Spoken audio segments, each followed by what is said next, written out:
Wario Stadium. Okay, so this track is, in terms of viewing it in this way, one of the more boring tracks in the game, but I also think it's kind of interesting a little bit.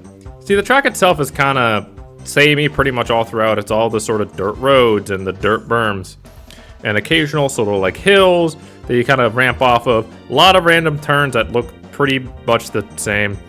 You got the little berms over here. You got occasional big whoop-de-whoops. But for the most part, and then of course you got a big ramp over here. But for the most part, the track itself is kind of whatever. Then of course you have the spinning Wario signs every so often, which look really nice. I really like this look. And then, of course, Wario, for as far as the eye could see, as much Wario as a man could ever possibly want, if not more. So much beautiful Wario. But what I think is really interesting about this track is the fact that so much of it is modeled. But unlike a lot of other tracks, because throughout this game I've talked about how there are a lot of parts of various tracks that do have models that probably didn't need them. Like parts the player will literally never see that they could have just gotten away with not modeling, but they did. And a lot of that's just sort of random foliage in the background. But this track is unique because there's almost nothing they could have gotten away with not modeling, in large part because of this part right here.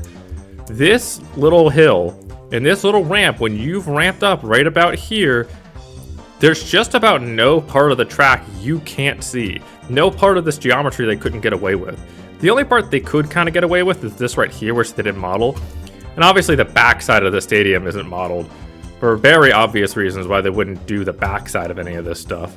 But for the actual track itself, just about all of it is modeled pretty much out of necessity, and I find that kind of fascinating. Also, these lights are all 2D sprites. Right here is a 2D sprite.